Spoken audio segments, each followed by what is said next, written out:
Welcome back, everybody. This is going to be a wrap up and I guess a final winner of my cheap and not as cheap ammo test. Just so you all are aware, this is my opinion based upon my testing and the results that I witnessed. I'm not affiliated with any of these companies, and your results may vary. So take it for what it is, and review the prior videos because I'm not going to go into as much depth on this one. This is just more of a overall summary, but there'll be a few surprises, I guess, maybe as we go along here.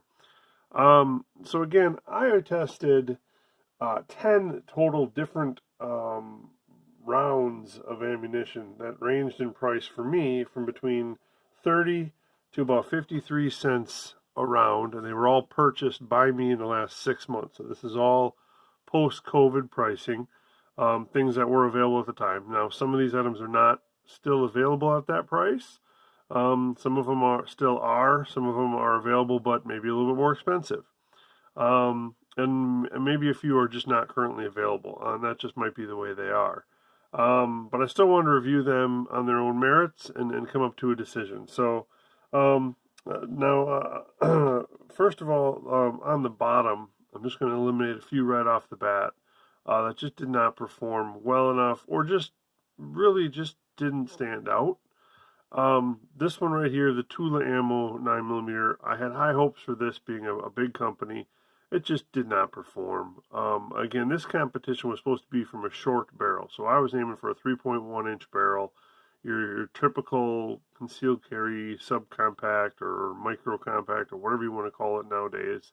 The smallest 9mm that most people are carrying. I didn't want to look for a full size duty size gun, but out of a very small barrel. So this one just did not perform. And again, I'll refer you to the video, but it just was not what I was hoping for those. So then we also tested the Koenigs. Nothing bad with them, just nothing outstanding either. And again, being a lighter weight round, this one in particular meant for competition, performed fine. Just again, not for the same price range. There's better alternatives. Same thing with their defense line. Again, perfectly fine round, performed pretty well. But at that 53 cents a round price, I just found better options.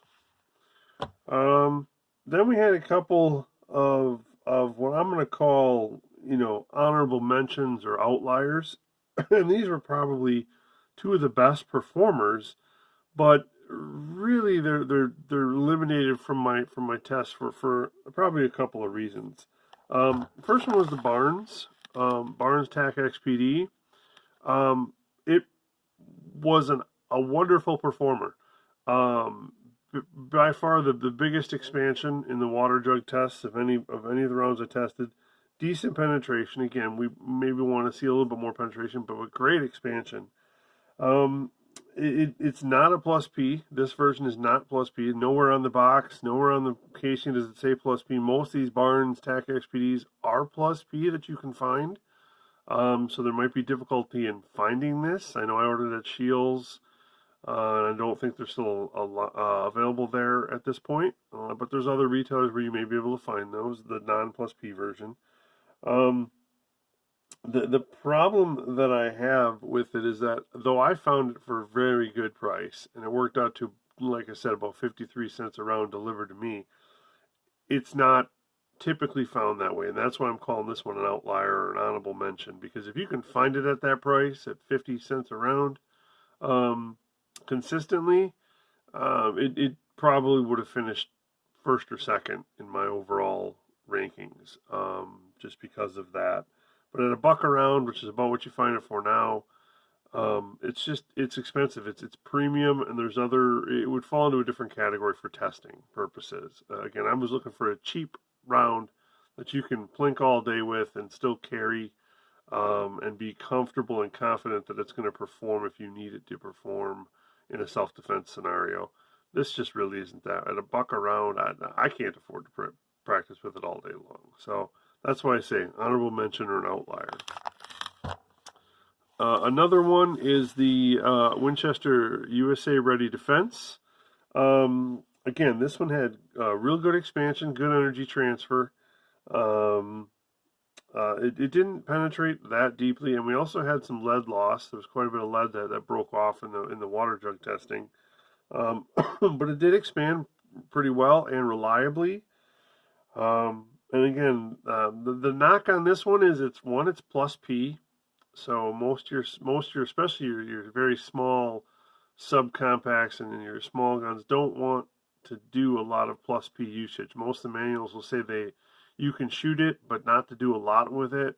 It does result in excessive wear and tear supposedly. So that was one knock on this versus the other rounds that I was testing. And the other one again, kind of expensive, more expensive. When I bought it again, got it for about 53 cents a round delivered. I did check today. It is available today at the same place I ordered it through at Borelli.com. It's gone up a little bit. If you order a case of 1,000 rounds, it's $600 plus tax. They have free shipping, so for me that would be 63 cents a round. So again, it pushes it out of the price range that I was competing here with.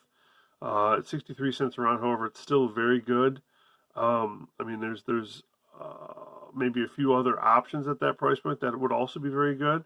But again, for this round, I'm putting it in that honorable mention or outlier category. The same with the Barnes, in that it's a little more pricey traditionally than what I'm trying to test here, and also with that plus P, it kind of makes it more difficult to practice with it as much as you would with a standard pressure round. Okay, well that takes us then up to the third and fourth places in my testing, and that's going to be the SIGs. The 124 grain and the 115 grain both performed quite well. They had the deepest penetration of basically all the rounds that I tested. And they also had some of the more limited expansion as a result of that. I have seen testing online from some other individuals where they've done the 4 layers of denim testing with the compacts and or the short barrel guns, and just they do clog up. In my testing, it didn't clog up. I just did a heavy clothing testing of 1 layer of denim, 1 layer of fleece, and 2 layers of cotton.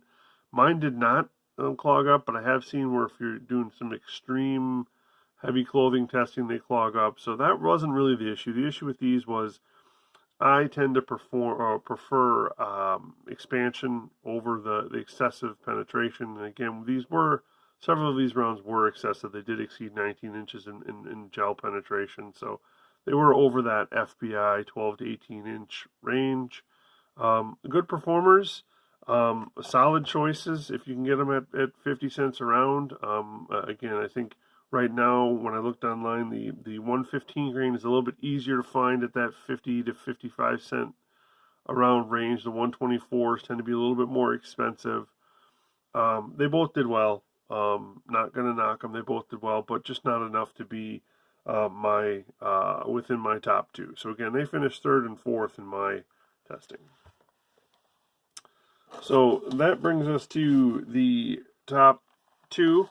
Number 2 was, let's see if we can see this here, U.S. cartridge, 9mm 124 grain Nosler, jacketed hollow points. We had really good consistent penetration, really good expansion, and the only knock on that one was the 3.1 inch through the water jugs did have core jacket separation. The core went through 3 jugs and then we lost it. The jacket got stuck, I think, in the 2nd jug, so the jacket didn't penetrate quite as deeply as maybe I would have liked to have seen. And I don't know if the core even expanded or not. So. But overall, in the gel, it did really good. again, very pleased with this round, and this round is still available at U.S. Cartridge for, excuse me, this one is Ammunition Depot is where you bought this one from, ammunitiondepot.com. Still available for 200 rounds for $100, so 53 cents a round, shipped to your door. That was again for me because I paid local tax here. So again, this was my second place finisher. We're going to watch a couple of more tests here. This is the surprise I was mentioning. I have some more range testing to show you, and it'll be of my top finisher, which is, my top finisher here, number one, from my opinion here, is American Munitions 124 grain jacketed hollow point. These are standard pressure. I like the weight at 124 grain. That mid-weight is again my favorite out of the common 9mm weights. And this one again was 30 cents a round and delivered to me. We bought them in 500 round boxes at $150 a box, and there was no tax or shipping charged. I ended up putting 2 different orders in, so I ordered 1,000 total rounds, and I've gotten to shoot through just over 100 rounds so far without any problems whatsoever. And you'll see that the gel additional, if you watched the prior videos, you saw the water jug testing, and stay tuned, you'll see the gel testing. And it went in here, and it lodged right there. So as far as distance in, it looks to be about, let's see,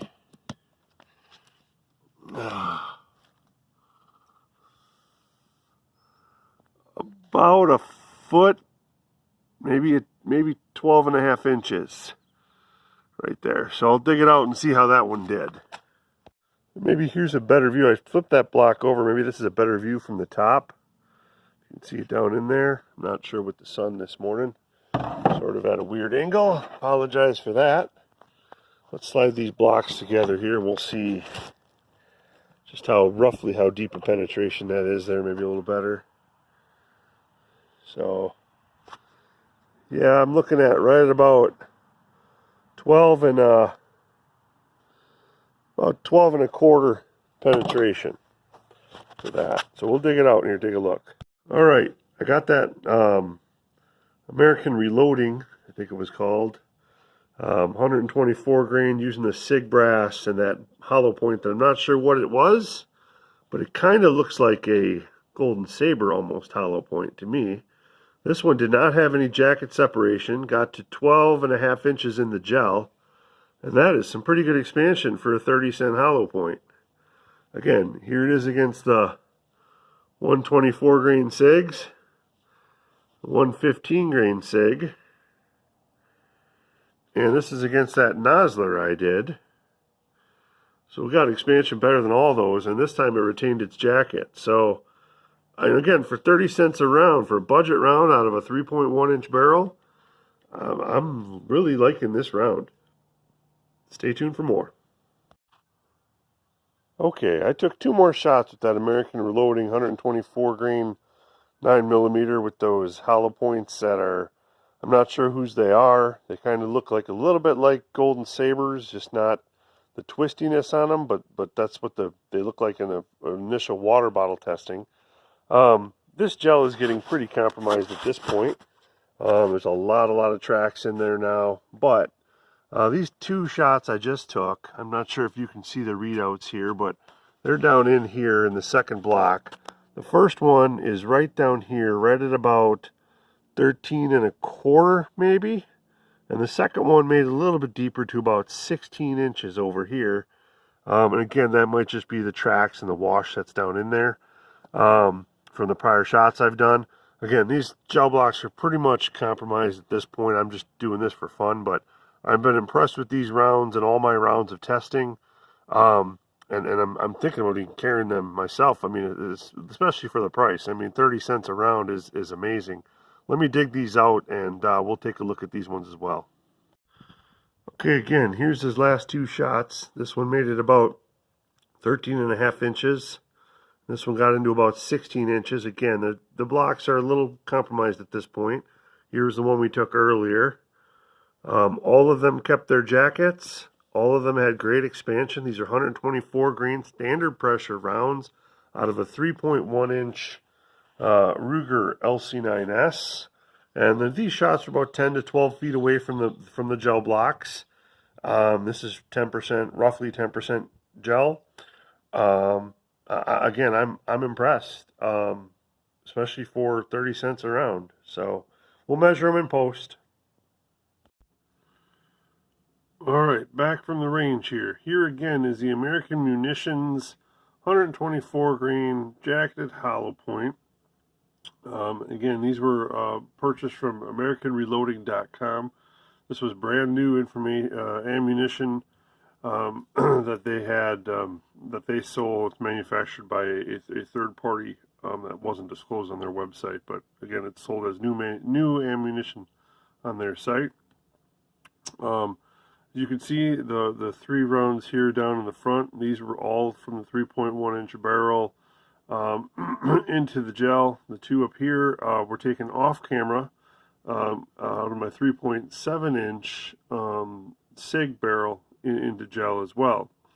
The average depth into gel from the 3.1 inch barrel worked out to be let's see here, it was 12 and a quarter, 13 and a quarter, and 16 inches, which averaged out to 13.8 inches in gel. The 3.7 inch, there was 12 and a half inches and 13 and a half inches, so that averaged 13 inches in the gel. And as you can see, they all expanded as well. We're just going to throw them on the scale here to see how much they weigh. We didn't lose any material on that one. None on that one. None on that one. And these are from the 3.7 inch barrel. No material loss on that one. This one may have lost a little bit. Yeah, this one lost a little bit. You can see here the 2 petals on this side so the lead may have slightly broken off on this side over here. So this one lost a couple of grains. It weighs in at 120 from the 124, but as you can, they're 118 from the 124. But as you can see, still really good overall expansion on that round. So let's quick measure these up. We'll see. You'll see what I'm talking about here as far as overall expansion. So we'll start here with the 3.1 inch.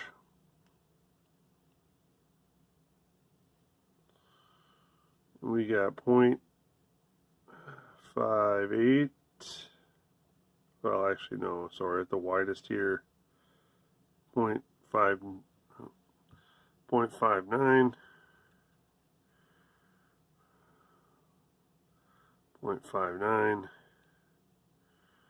and this way we got 0.6362. So for the second one, 0.63, 0.59, 0.62 inches. And third round here,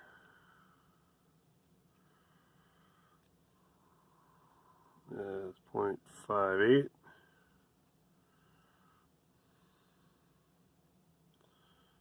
0.58 and 0.61 inches expansion from the 3.7 inch, 0.61, 0.61, 0.65, and the widest point on that one. In this round, we had, this is the part where the lead broke off, still 0.58, and 0.60, and the widest one here, 0.62. So again, really good expansion, really good penetration, well over the just over about 13 inches of penetration on average.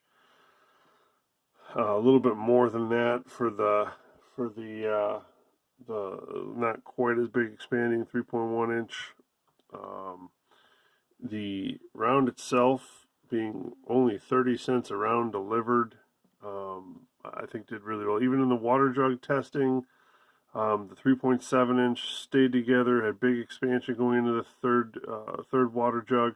The 3.1 inch, we did have core jacket separation, but the jacket was massive, and both the core and the jacket made it into the third jug, so a lot deeper penetration than on some of the other ones that lost their jackets.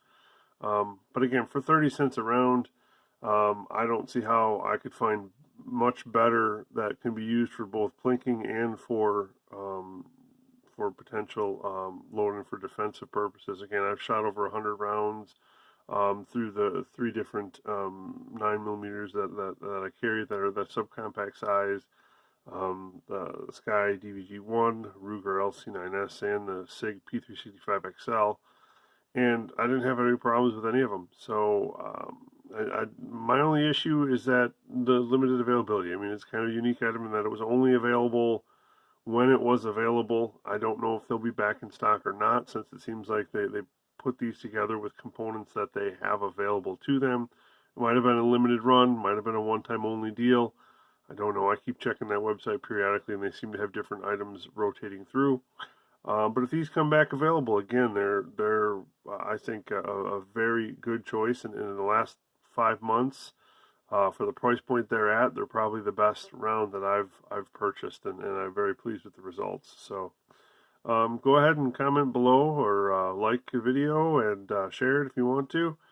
And stay tuned. We got a lot more coming. This is probably the last serious 9mm competition type testing that I'm going to be doing. I think I've got some 380 stuff coming. I know I've got 38 and 357 mag stuff coming. Just sort of, and some other miscellaneous items here and there. I know we also can do a lot of 40 cal testing coming up as well, since I've got a variety of barrel lengths and ammo in 40 cal. So there's a lot of different things that I'll be working on as time permits. And if there's anything in particular you want to see, leave a comment, let me know, and we'll see if we can't make that happen. All right, stay tuned for the next one. Take care.